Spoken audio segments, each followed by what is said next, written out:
મિત્રો નમસ્કાર, જય માતાજી, જય ઠાકોર સમાજ, જય લખીરામ બાપુ, જય મારી રાજસ્થાનના સાંસદ જિલ્લાના ઠાકોરો. તમને કહું છું કે આપણે વ્યસનથી દૂર રહેવાનું છે ને વ્યસનમાં ઘણી આપણી સમાજમાં ડૂબેલા છે. તો મેં લગ્નમાં ઘણી જગ્યા જયો, આપણે શું આપણી ભાષામાં બોલીએ કે લગ્નમાં ઘણી જગ્યા હું જો વિવાહમાં મોખામાં બધે જો તો ડોડા અમલ તો બંધ થઈ જાય, પણ એ ખબર નહીં પડતી કે ઠેકે ઠેકે લગાવો તાળા, ભાઈઓને છોડાવ દારૂ. કે બેટા પીવામાં દારૂ પીવા વાળા તો મારા બેટા દારૂ પીને આવે જ રા. ઠેકા આપણે બંધ કરાવવા જોઈએ કે ગોમ વાળા એકતા કરો. તમારા ગામમાં હોય તો તમે ગામ વાળા એકતા થઈને ઠેકો બંધ કરાવો, અમારા ગામમાં હોય તો અમે એકતા થઈને ઠેકો બંધ કરાવો.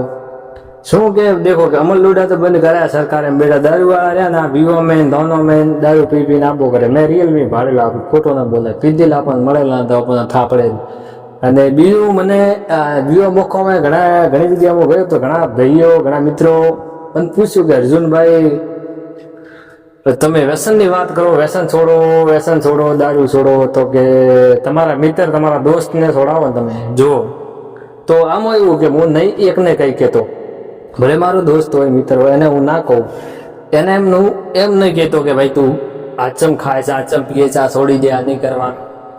એને કહું તો એને ખોટું લાગશે એમ કે આ મને જ કહે છે, આ મને કહી રહ્યું, મારા માથે ઋષિ બળે.